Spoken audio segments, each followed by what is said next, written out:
So, ito po yung aming pang 16 days. So, bali natapos na namin yung likod at dito sa farm. Noong Wednesday lang to natapos pa. Buhos itong harap. So, 4 na poste. Ayan, paglinis lang ako.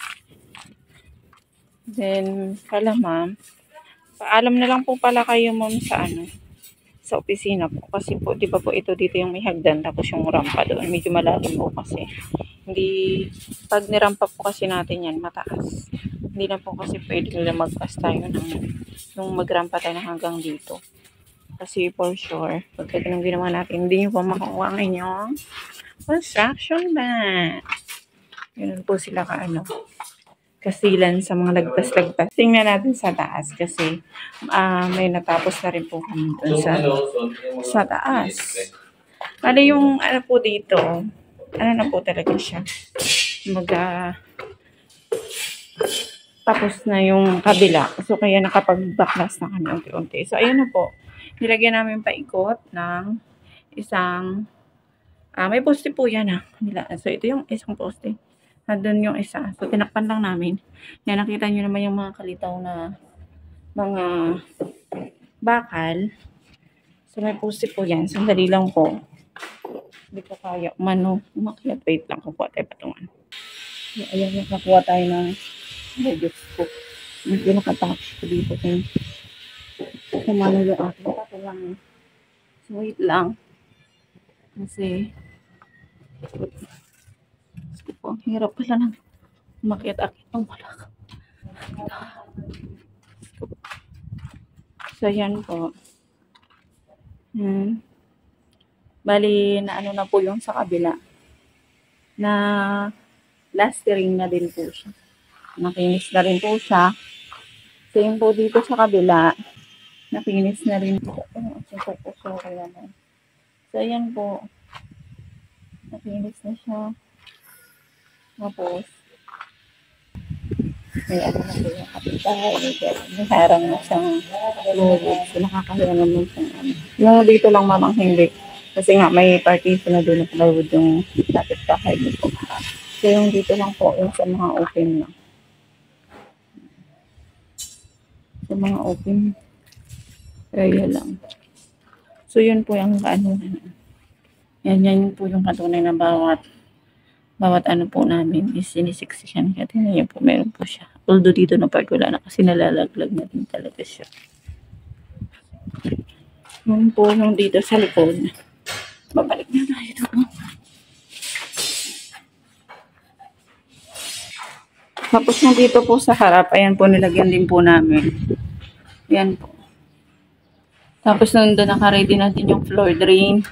Para po kung umulan man, dadaloy na po yung tubig papuntang floor drain. So, ito po yung sa taas. Bali, pupunta tayo sa baba. Layout na po kami. Nag-layout na kami ng flooring. Kaya bubuhusan namin siya. Ito-testing muna namin kasi nga, natutotally close. Ipo-close na namin siya. Mag-buhos na tayo dito, hindi lang makatamak gano'n yan. Opo. Isa pa. Para maabot natin dun sa harap. Kasi nagpagawa na rin ako dun sa harap.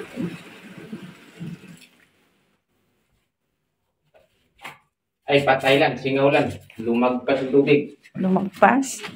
Ganun. Hindi pwede maputol yan sa gitna. Kasi isang mahaba yan. Dito lang natin yan chine-check kasi minsan hanggang dito lang yan Yun. Wala na. Ubus na agad. Pero diretso, mabilis. Drain agad, no? So, yan, goods po yung Easy, okay yung tawag dito yung planning. Kasi mostly kasi pagkagaling dyan hanggang dito yun. Isang isang diretso. Tapos kaya namin yan chine-check. Kasi minsan hindi nakakunik doon. Natatakpan yun doon. O di kaya minsan hanggang dito lang siya putol. Putol siya.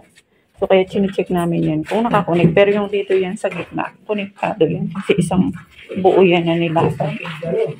O anong nangyari? Pero ito nga po, ulitin namin buhos kasi nakakunik naman siya. So sa unang video nakita nyo naman doon na lumabas ang tubig. Ang problema po dito, paahon po yung connect. Ito po, paahon siya. So kaya hindi agad-agad nasisimot dito po yung tubig.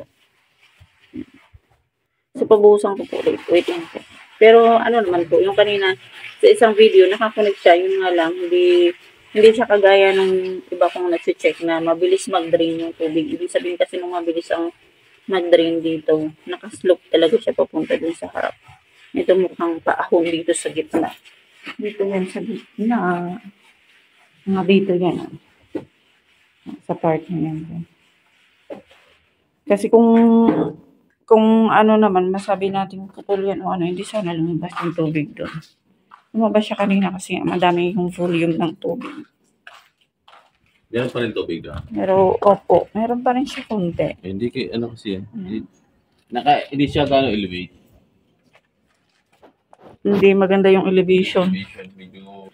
Umaas yan dito sa bandang ano yan, gitna. Ayan na. Wala na tubig. Ano rin naman. Nasisimot din siya, no? Kaya lang matagal, no? Oo. Ano, hindi kasi kagaya nung ano na, ang bilis talaga yan, na. Ito, bigyan. Okay lang dito. Hindi lang, hindi agad siya nasisimot doon. Hindi agad siya nasisimot sa kusina. So, ayan po. Sa gitna. O, pagdating sa ano niya, bumabagal siya, tapos parang bumabalik nga siya eh. Titigyan natin maigi. Yan o.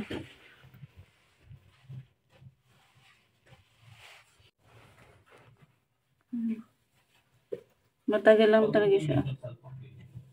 Yan o, parang umaano pa yung tubig o. Bumabalik pa pag bumabalik pa yan o. Yan, nakikita niyo po ba? Yan.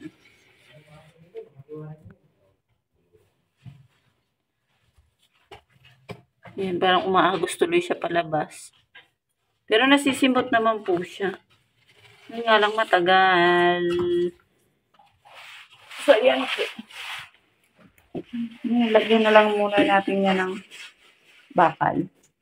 Tapos harang by God. So, yun siya. Sandali nga lang po yan. Lalagyan din namin siya ng plywood para hindi po. Pero yung itong plywood na to, may stopper siya na bakal. So, ayan ma'am, natuyo naman siya, matagal lang. Ayan po, natuyo naman yung tubig. So, ito ilalagay namin dito. May bakal yan gilid by gilid para po hindi bumaba yung plywood. Tapos nung nakita nyo po yung may butas na tatlo. After po ng plywood, lalagyan po ulit ng bakal. Yun po. Naglilibel na sila. Ng flooring. Kaya po yung ayan na po. Yan na lang. Oy, londo. Londo, boss? Gitna, lagyan mo pala rito gitna. Ganda na natin yan. Yung sa pagganon niya, oh. Mainit pa ito. Yan, yung sa kabila. Dito, gitna lang. Dito. Palo. Ikaw, madilim. Alam ikaw? Gitna. Okay, okay. Oh, okay. Okay na. Mahirapan sila yan pag...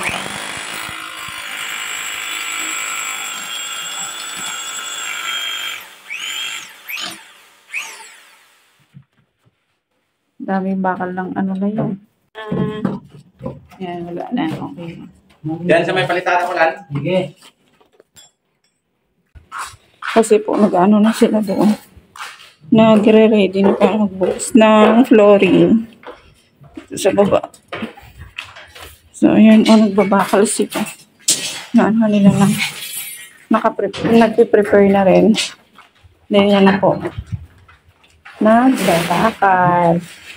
So, yun po yung sa ano.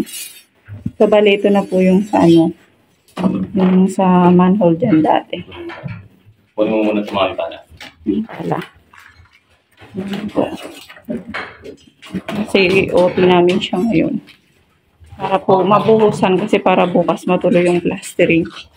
So, yan din po pala. Nakapag-plastering na rin. At saka may ilaw na din po. So, ayan po. 2 ilaw po yan. Yan po ma'am. Tapos na kami mag-flooring. Ayan, inaano na lang dito.